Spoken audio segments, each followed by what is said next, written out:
26절 말씀에 너희를 부르심을 보라 그랬죠. 하나님이 우리를 부르셨습니다. 아멘. 하나님 우리를 부르셨어요.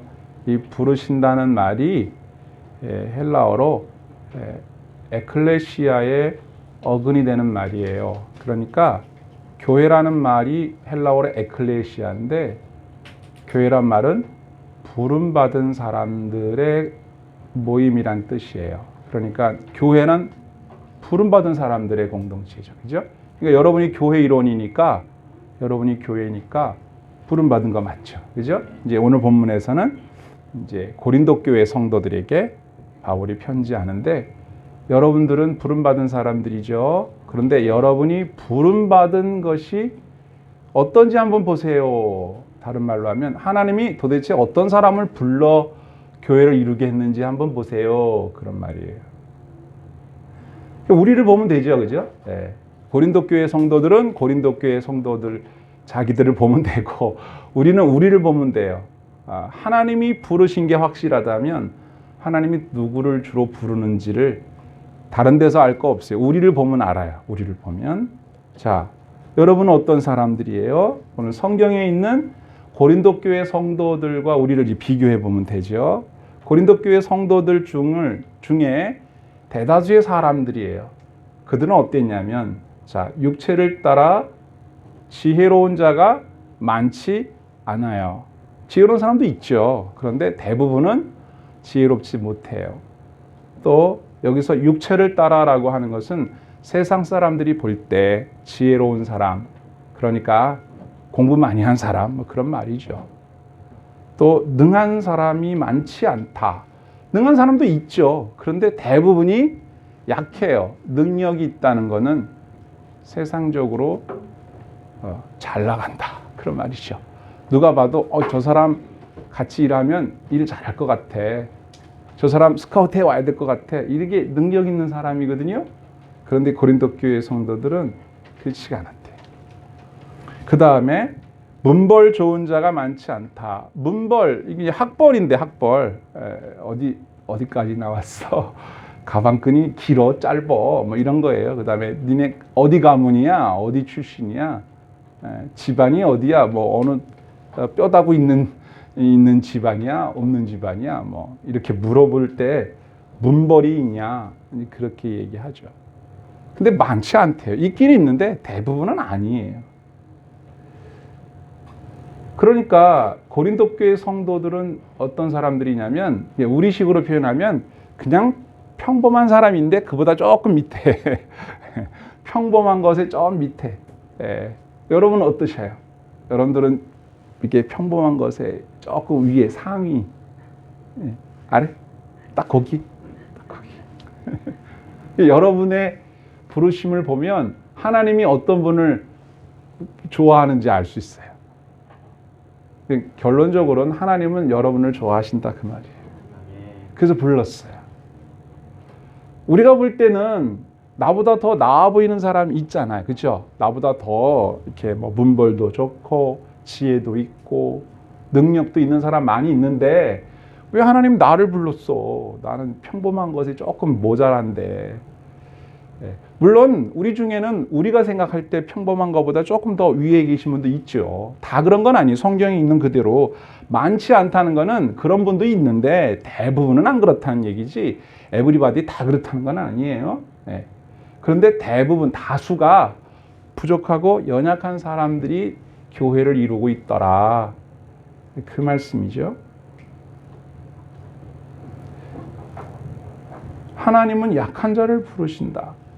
저 같으면 효과적으로 주님의 일을 하려면 좀 강한 자를 불렀으면 좋을 것을, 여러분이 사장님이라면 직원 뽑을 때 좀 더 이렇게 나은 사람 비교해가지고 뛰어난 사람 뽑고 싶지 않겠어요? 근데 왜 이런 사람을 뽑을까?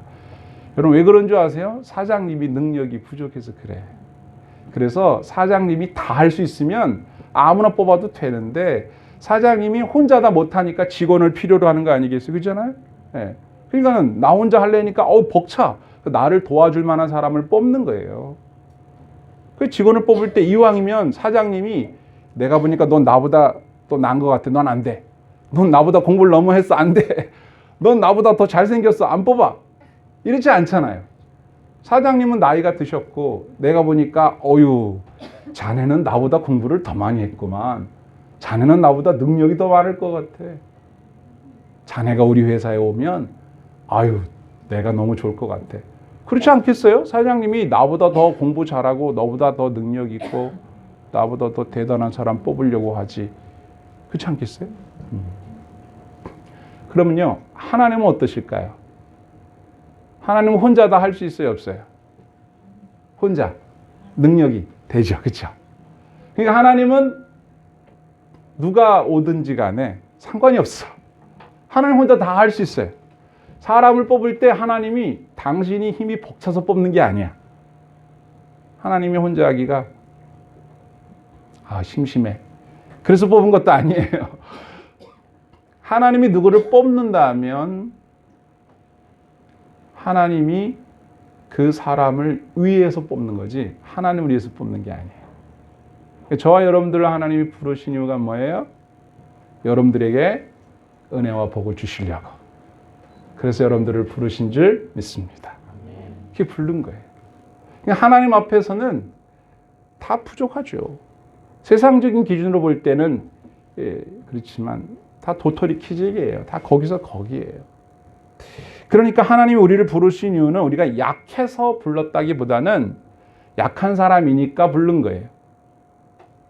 강한 사람은 강하니까 안 부르나요? 아니죠. 강한 사람도 불러요. 그런데 그 사람이 강해서 부른 게 아니라 그냥 부른 거예요. 하나님의 입장에서 볼 때는 강하다고 해봐야 하나님 볼 때는 다 평범해요. 사람들 기준에서 누구보다 나은 거지 하나님은 다 똑같아. 그런데 하나님은 어떤 사람을 부르는가 조건이 있기는 있어요. 그래서 성경에 보니까 두 가지 이유가 있는데 하나는 약한 자를 일부러 불러서 강한 사람을 부끄럽게 하려고 하는 목적이 있어요. 그래서 본문에 보세요. 27절, 28절까지 그러나 하나님께서 세상에 미련한 것들을 택하사 지혜 있는 자들을 부끄럽게 하려 하시고 목적이에요. 이게 세상에 약한 것들을 택하사 강한 것들을 부끄럽게 하려 하시며 하나님께서 세상에 천한 것들과 멸시받는 것들과 없는 것들을 택하사 있는 것들을 패하려 하시나니. 아멘. 그러니까 세상적인 기준으로 볼 때 나는 훌륭해 라고 하는 사람들을 안 뽑아. 나는 모자라. 그런 사람을 뽑아서 일을 시켜요. 하나님은 능력이 있으시니까 일을 시켜서 저 사람 나보다 못한 줄 알았는데 저렇게 잘하네? 어떻게 된 거야? 내가 더 훌륭한 줄 알았는데 그게 아니었나? 이게 어떻게 돌아가는 거지? 이렇게 만들려고 하신다. 그리고 본인도 난 그런 거 못할 줄 알았는데 그걸 해냈네? 이거 어떻게 한 거야? 이상하네? 어떻게 한 거지? 그도 이상하고 나도 이상하고. 하나님이 하셨구나. 그래서 하나님이 영광을 받으시고 나는 내가 잘했다라고 자랑하지 못하게 하려고. 그게 두 번째예요. 자, 본문에 29절. 이는 아무 육체도 하나님 앞에서 자랑하지 못하게 하려 하심이라. 그러니까 자랑하는 거 하나님이 싫어한다는 거 금방 알 수 있죠. 어려운 성경 말씀은 아니에요. 하나님은 어떤 스타일 좋아한다? 자랑하지 않고 겸손하게. 나는 그거 못하는데 하나님이 능력 주셔서 했어요. 그런 사람을 좋아해요. 근데 하나님은 싫어하는 사람이 있어요. 능력이 있는 거 맞아요. 맞아요. 능력 있고 누가 봐도 부러워할 만해요. 잘해요. 그런데도 불구하고 자기가 잘했다고 생각하지 않는 사람들은 좋아해요. 그런데 자기가 잘한 거 맞아요. 그런데 자기가 잘했다고 막 자랑하는 거 하나님 그거 싫어해요. 그러니까 능력이 있냐 없냐 그거 중요하지 않아요. 능력이 없거나 있거나 자기 힘으로 했다고 생각하지 않고 하나님의 은혜로 했다고 하면 하나님은 다 좋아하세요. 일부러 능력이 없으려고 할 필요는 없어요. 아싸 공부하지 말자. 이번 주부터 나는 공부 안 해. 책 덮어. 하나님이 미련한 자를 택해서 쓰신다고 했으니까 하나님이 나를 주목하실 거야.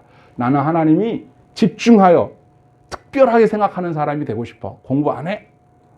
그럴 필요는 없어요. 공부를 열심히 해도 또 다른 사람보다 뛰어나도 하나님의 은혜로 그렇게 된 줄로 알면 하나님은 그 사람을 주목해요.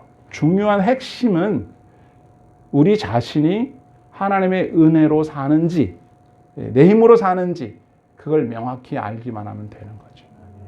자, 여러분이 두 가지를 본문에서 발견하게 되는 거죠. 아, 하나님은 잘난 척하는 거 싫어하는구나.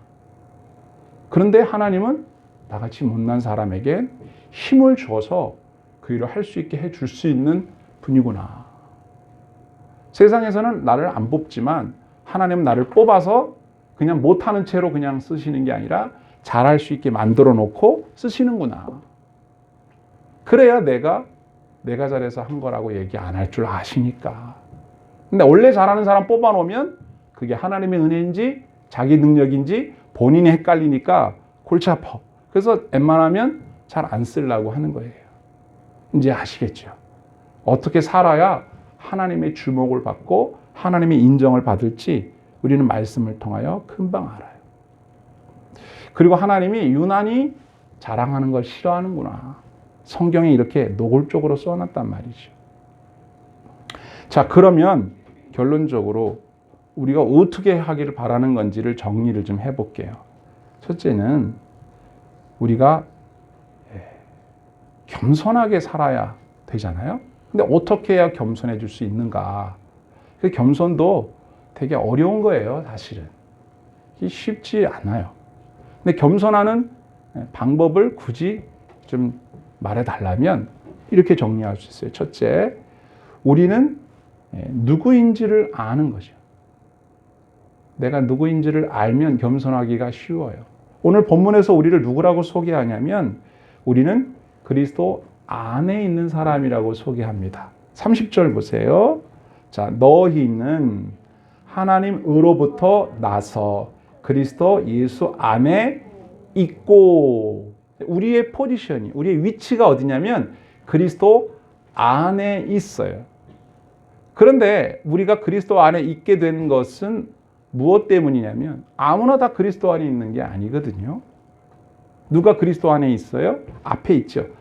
너희는 하나님으로부터 나서. 하나님으로부터 났다는 말이 뭐예요? 우리가 지난번에 말씀 나눈 대로 거듭났다, 태어났다, 중생, 거듭남, 그렇죠? 그러니까 원래는 아담의 후손으로 태어난 사람인데 죄 가운데 태어났으니까 죄 가운데 있으니까 예수 안에 있을 수가 없잖아요. 그래서 예수 안에 집어넣으려면 어떻게 해야 돼? 죄를 벗어야 돼. 그러려면 어떻게 해야 돼요? 예수님이 내 죄를 담당하셔서 내 죄를 없애줘야 돼. 그러니까 예수님이 내 죄를 담당하셔서 십자가에 죽으셨다는 이 놀라운 사실을 우리는 본 적은 없지만 듣기만 했는데 그게 믿어져요. 그게 믿어진다는 걸 다른 말로 뭐라고 얘기하냐면 다시 태어났다는 거예요. 아담의 후손으로 태어나기만 한 사람은 본 적도 없는 예수님이 나의 죄를 위하여 십자가에 죽었다는 그 이야기가 믿어지지가 않아요. 옛날 그 사람이라면. 그런데 내가 새 사람으로 태어났어요. 하나님의 자녀로 태어나다 보니까 그런 게 믿어지는 거예요. 그래서 믿어지는 것은 태어난 것이고 태어나야 믿어지고 태어나고 믿어지게 하는 걸 누가 했다? 성령님이 하셨다. 그래서 태어난 사람, 믿어진 사람은 성령 받은 사람이다. 네, 성령의 사람이다. 성령님이 그 안에 들어와 계신다. 이렇게 얘기할 수 있죠. 그러니까 하나님으로부터 났기 때문에 우리가 그리스도 안에 있게 된 거예요. 그러니까 여러분이 그리스도 안에 있다고 믿는 것, 그게 신앙이에요.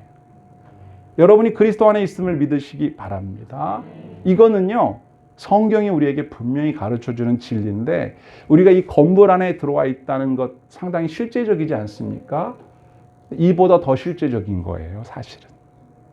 추상적이긴 하지만 우리가 거듭나고 성령의 사람이라면 이런 추상적인 얘기가 어렵지 않게 믿어져요. 이게 신비죠. 신앙의 신비. 근데 세상 사람들한테 이런 얘기하면 무슨 말도 안 되는 당 찾는 말씀을 하시느냐고 이런 표정으로 이렇게 쳐다보면서 그게 무슨 말이야 도대체? 예수 안에 있어? 거듭나? 이게 무슨 얘기야? 이렇게 얘기를 해요. 그들은 육신의 생각밖에 하지 못하기 때문에 영의 생각을 이해하지 못하는 거예요. 그들의 영혼이 이런 성경에 기록된 말씀들을 이해할 수 있게 돕는 힘이 없어요. 그래서 그분들은 모르는 거예요. 그래서 안 믿어지는 거예요. 근데 우리는 뭘 공부를 해서 아는 게 아니라 성령님이 우리 안에 들어오셔서 그 말이 믿어지게끔 일을 하셨어요. 근데 그게 어렵지 않게 믿어져요.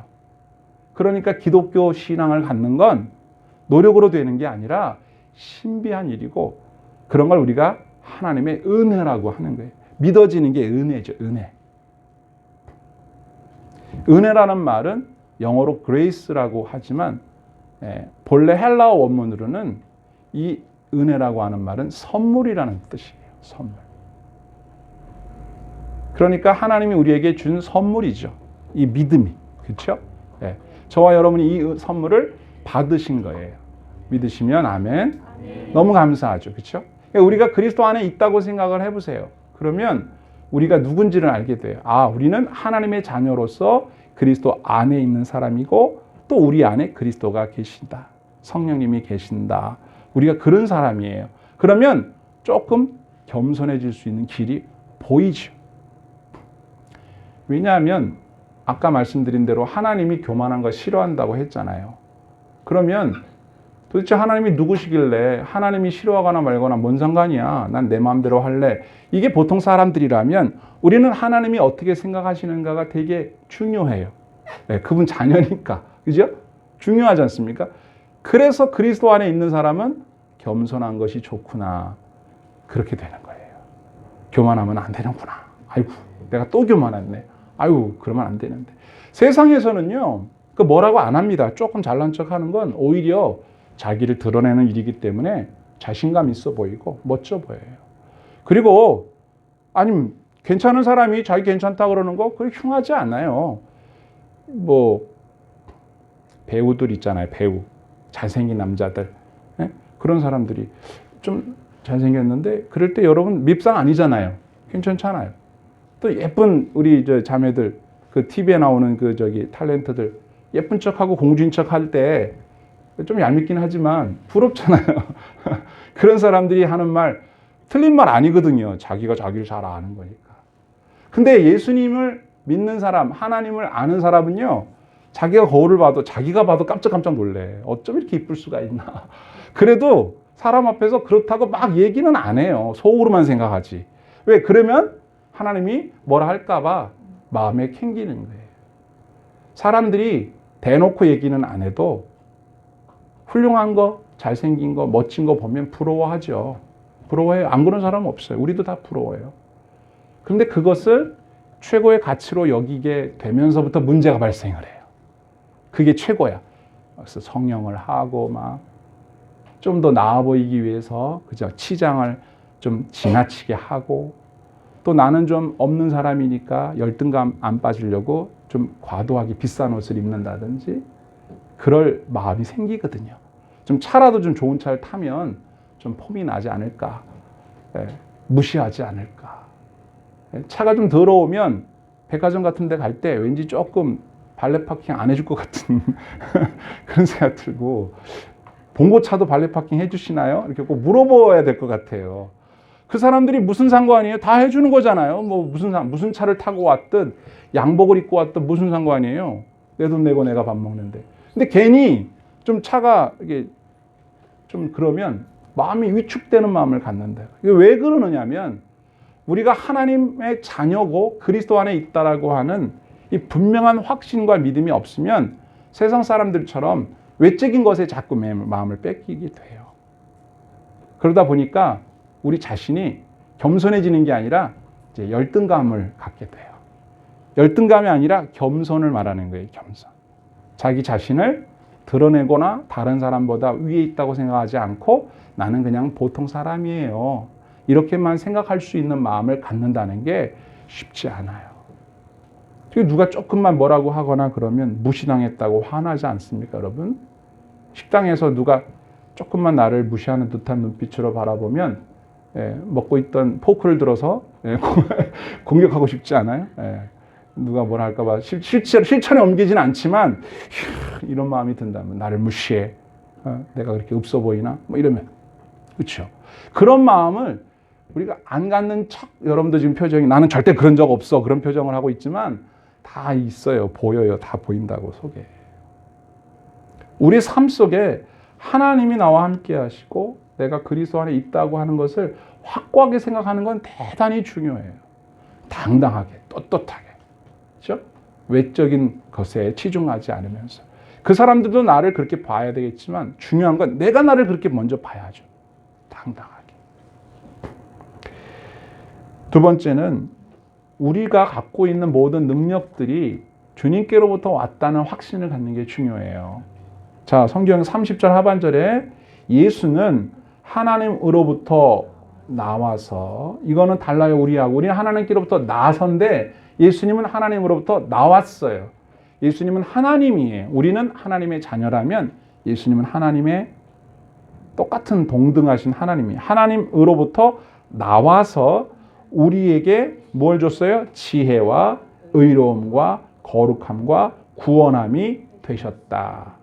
그래, 우리는 예수님 덕분에 죄에 대해서 의로움을 얻게 됐고 죄에 대하여 죽고 의로 살았고 우리 안에 있는 어리석음과 미련함이 아니라 하나님이 주시는 지혜를 갖게 됐고요. 우리는 거룩한 하나님의 백성이 됐죠. 그래서 저와 여러분들을 부를 때 성도라고 하는 거예요, 여러분. 성도라고 하는 말이 절대 가벼운 말이 아니에요. 어떤 사람에게 거룩할 성자를 붙여줘요. 물론 다른 종파에서는 성인 이런 말을 쉽게 붙이죠. 앞에다 성자를 붙여서 성인, 세인트, 성인. 여러분과 제가 다른 사람이라는 뜻의 거룩한 사람이에요. 세상 사람과 달라요. 거룩한 사람이라고요. 그래서 성도라고 하는 거예요. 성도. 집사직분, 권사직분, 장로직분 다 귀하죠. 다 귀해요. 그런데 그건 직분이고 신분은 뭐냐면 성도예요. 하나님이 거룩한 백성으로 인정해 주는 사람. 너는 거룩해. 세상 사람하고 달라. 내 자녀야. 내 안에 그리스도가 있고 너는 그리스도 안에 있어. 달라. 그걸 누가? 예수님이 우리에게 주었단 말이에요. 그리고 우리를 구원하셨어요. 죄로부터 완전히 건져내셨기 때문에 더 이상 죄 가운데 놓여 있지 않아요. 죄가 시키는 대로 하지 않을 수 있어요. 때때로 우리는 속아서 죄가 시키는 대로 잘못을 저지르거나 이제 미끄러지거나 함정에 빠질 때가 있지만 우리는 죄의 종이 아니에요. 의의 종이고 예수님의 사람이에요. 이게 달라요, 신분이. 그러면 우리는 껍데기는 화려해 보이지만 그 속은 죄 가운데 있는 사람들과 비교할 수도 없는 대단한 사람이에요. 그게 성도란 말이죠. 구원함을 주신 분이 누구다? 예수님이다. 그분과 저와 함께 살고 있는 거예요. 그러니 우리가 얼마나 대단해요. 그런데 문제는 뭐예요? 내가 가지고 있는 다른 것들을 자랑한다는 게 하나님이 주신 것을 가지고 있는 나로서는 되게 어색한 거예요. 좀 공부 좀 해서 학위를 얻었다. 그거 하고 주께서 나에게 선물로 주신 이 의로움과 거룩함을 비교할 수 있겠느냐는 거죠. 비교할 수 없는 거예요. 내가 노력해서 죄 짓지 않고 열심히 일해서 벌었다 돈을. 그래서 내가 부자다. 돈을 자랑할 수 있잖아요. 내가 열심히 한 건데. 그러나 그것과 하나님이 나에게 주신 하나님의 자녀라고 하는 이 놀라운 신분으로서의 당당함은 비교할 수 없는 거예요. 하나님 앞에 서 있다고 생각해 보세요. 하나님 앞에서 내가 가진 지식이나 돈이 무슨 의미가 있겠어요? 그게 아무것도 아니죠. 그런데 하나님이 우리를 보실 때 얘야, 내가 너를 사랑하는 아버지란다. 너는 내 자녀야. 예수 때문에 너는 살았어. 너는 하나님의 백성. 이걸 내가 안다면 다른 것이 조금 다른 사람들보다 부족하다고 열등감 느낄 이유가 없죠. 왜 열등감을 느껴요? 다른 사람들이 가지고 있는 거 내가 딱 얻었다고 해봅시다. 그러면 그보다 더 잘하는 사람 또 있어요. 그럼 죽을 때까지 열등감 느끼는 거예요. 우리가 가지고 있는 것은 우리 자신이 누구인지에 대한 분명한 믿음에서 나오는 겁니다. 저와 여러분이 하나님의 은혜 안에서 이렇게 고결한 사람이 되었다는 사실을 믿으시기 바랍니다. 이 믿음을 가지고 있으면 흔히 말하는 난 자신감이 있어 이런 말 안 하고요. 굳이 만들자면 주신감이에요. 내 자신 스스로 내 자신을 믿는 이 담대함이 아니라 주님이 주신 것 때문에 내가 고결한 대단한 사람이라고 하는 이런 당당함을 갖는 주신감. 굳이 말을 붙이자면. 누구랑 여러분들이 이렇게 비교를 당할 때에도 그 비교하는 사람은 하나님이 아니잖아요. 그죠? 그 사람 나름대로 평가하는 거니까 그 사람들의 평가에 여러분이 기죽을 필요 없어요. 여러분 자신이 누구인지를 명확히 알 때 겸손해지려는 동시에 여러분들이 당당해질 수 있다는 사실 기억할 수 있기를 바랍니다. 자, 그러면 우리 자신이 오늘부터 이런 마음을 먹고 살아야 돼요. 나는 도대체 누구냐? 갈라디아서 2장 20절에는 이런 말씀이 기록되어 있어요. 바울 사도가 갈라디아 교회에 보낸 편지에서 함께 읽어요. 내가 그리스도와 함께 십자가에 못 박혔나니 그런즉 이제는 내가 사는 것이 아니요 오직 내 안에 그리스도께서 사시는 것이라. 이제 내가 육체 가운데 사는 것은 나를 사랑하사 나를 위하여 자기 자신을 버리신 하나님의 아들을 믿는 믿음 안에서 사는 것이라. 아멘. 여러분이 어느 정도로 대단한 사람들이냐면 하나님의 아들이신 예수님이 여러분을 너무나 사랑해서 죽었단 말이에요. 여러분은 그때 예수님과 함께 같이 죽었어요. 지금 살고 있는 나는 도대체 누구냐? 이게 중요하죠. 지금 살고 있는 나는요, 바로 그 예수, 하나님의 아들을 믿는 믿음 안에서 사는 사람이에요. 이게 어려운 말이 될 수도 있는데 여러분 이렇게 생각해 보세요. 자, 여러분은 여러분 스스로에 대한 자의식이 있어요. 자아가 있다고요. 나라고 하는 존재가 있어요. 근데 이걸 옛날에 내가 아니라고 믿어야 되는데 마귀가 자꾸 속여요. 옛날에 너는 여전히 있다라고 속여요. 성경은 뭐라고 해요? 나는 예수와 함께 십자가에 못 박혔다. 십자가에 못 박히면 어떻게 돼요? 죽어요. 옛날에 나는 없어요. 죽었어요. 지금 있는 나는 누구예요? 예수와 함께 살아난 새 사람이에요. 아까 말한 표현으로 하면 거듭난 사람이에요. 아담의 후손으로 태어난 나는 없어요. 죽고 없어. 그런데 가끔 가다 보면 옛날에 내 모습이 나오는 것 같은 생각이 들어요. 그래서 아유, 아직도 내가 살아있네. 내가 아직도 안 죽었어. 내가 죽어야 돼. 이런 얘기 하잖아요. 근데 그게 속임수라는 거예요. 여러분들은 앞으로 죽어야 하는 게 아니라 이미 죽었어요. 마귀가 속여서 자꾸 우리 속을 찔러. 옆구리를 찔러. 옛날에 이게 네 모습이야. 네가 뭐 언제부터 착했냐? 네가 언제부터 겸손해서 너 원래 교만한 사람이었어. 너 열등감 많았었잖아. 막 이러면서 자꾸 찔러요. 그러면 내가 옛날의 모습을 추억하고 내 모습이 여전히 옛날 사람인 것처럼 생각하게 만들어서 옛날 사람처럼 살게 하는 거예요. 속은 거라고요. 성경은 뭐라고 얘기하느냐? 옛날에 십자가에서 너도 죽었다. 그럼 지금의 나는, 살아있는 나는 예수를 믿는 믿음 안에서 사는 사람이에요. 그러니까 얼마나 어색해요. 그렇죠? 어색하죠. 믿음이라는 게 얼마나 중요한지 아세요? 예수님이 십자가에 달려 돌아가셨다는 거 여러분 봤습니까? 못 봤죠. 근데 믿잖아요. 그렇죠? 근데 여러분이 죽은 거 봤어요? 여러분 죽은 거 봤냐고? 못 봤죠. 성경이 그렇다고 그러죠. 그걸 믿는 거예요. 이게 믿음이에요. 근데 죄송하게도 안 믿어지는 사람이 있고 믿어지는 사람이 있다 이 말이에요. 믿어지는 게 선물, 은혜다 그 말이에요. 그래서 대단하다는 겁니다. 어떻게 비교가 됩니까? 이게 도대체 안 믿어진다는 사람하고 믿어지는 사람하고 어떻게 이게 비교가 돼요? 비교 불가합니다. 이 은혜를 입은 사람이 저와 여러분이에요. 감사하지 않습니까? 그러니까 여러분이 지금 살고 있는 여러분의 마음속에 있는 나는 옛날의 내가 아니라 구원받은 하나님의 자녀로서의 나예요. 그러니까 걸맞지 않게 사니까 얼마나 불편해요. 그래서 마음이 안 행복한 거야. 이제 이해가 되세요? 여러분이 옛날 사람 그대로라면 지금 사는 게 편해. 안 불편해. 못되게 굴어도 괜찮아요. 악하게 굴어도 편하다니까요. 양심에 걸릴 게 없어요. 기도도 않고 말씀도 안 보고 막 멋대로 살아도 마음이 그냥 홀가분해, 편안해. 근데 여러분이 옛날에 여러분이 아니기 때문에 기도하지 못하고 말씀 보지 못하고 예배하지 못하고 그러면 마음이 답답해. 그 조금만 죄를 짓고 거짓말하고 속이고 얼렁뚱땅하면 그게 막 마음에 걸려가지고 괴로워. 왜 그런지 아세요? 옷에 안 맞는 옷을 입고 있으니까 그런 거예요.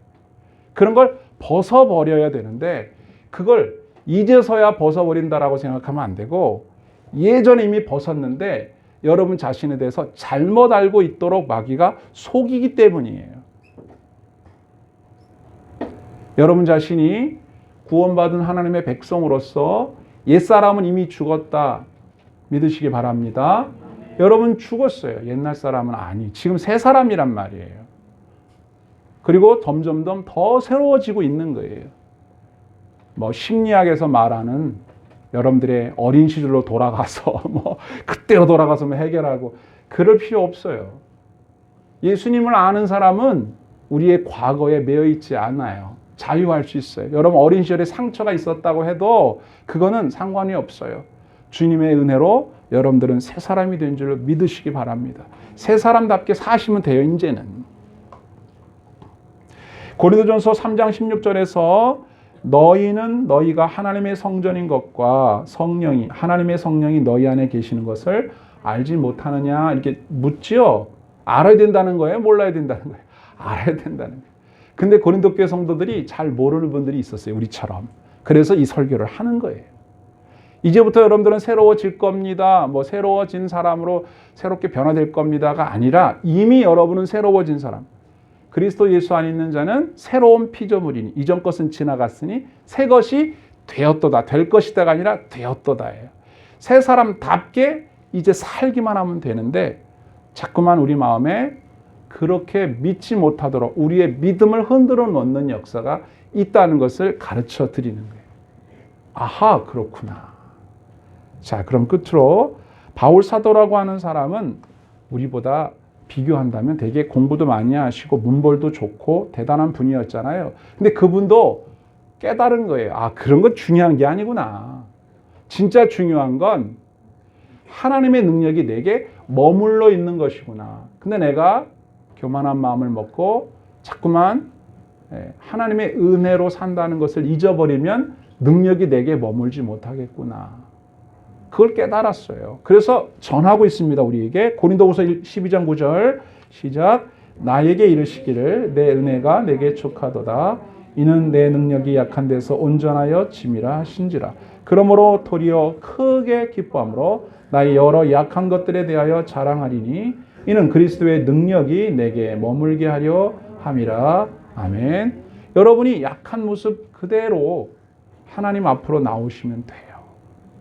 그걸 감추거나 좀 나아 보이려고 그럴 필요가 없어요.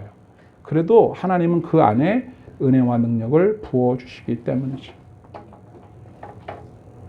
자, 마지막 오늘 31절에 뭐라고 되어 있는지 보실래요? 본문에 기록된 바 자랑하는 자는 어떻게 하라? 주 안에서 자랑하라. 이 말씀을 현대어로 번역하면 주님을 자랑하라 이렇게 번역했어요. 주 안에서 자랑하라 말이 어렵죠? 그냥 쉽게 자랑하지 말아라. 자랑할 게 있다면 뭐만 자랑해라? 예수님만 자랑해라. 그 말이에요. 예수님이 저와 여러분들을 이렇게 만들어 놓으셨고 앞으로도 더 멋지고 아름다운 모습으로 만들어 가실 분이니까 그분만 자랑하시면 돼요. 그러면 이 세상에서 사람들한테 되게 무시당할 것 같잖아요. 절대 그렇지 않습니다. 주님이 우리 안에 계신데 우리가 사람들에게 무시당하지 않아요. 다른 사람들한테 밀려가지고 맨날 이렇게 루저처럼 낑낑대고 그렇게 살 것 같죠? 절대 그렇지 않습니다. 여러분 자신이 나는 훌륭해 막 자기를 드러내면 다른 사람이 여러분 막 인정해주고 막 중요한 일 시키고 그럴 것 같죠? 그렇지 않아요. 여러분이 주님만 자랑하시면 온 세상 만물을 다스리시는 하나님이 여러분을 주목하고 계십니다. 여러분들을 쓰십니다. 여러분들을 들어서 필요한 곳에서 멋지게 쓰시고 사람들에게도 존경받고 박수받게 하셔요. 그게 하나님 스타일이에요. 이건 하나님이 세상을 다스리시는 주인이기 때문에 가능해요. 하나님이 주인이에요. 생사복을 주관하시는 주인이에요. 그분에게 인정받고 그분에게 잘 보일 때 진정으로 성공하는 겁니다.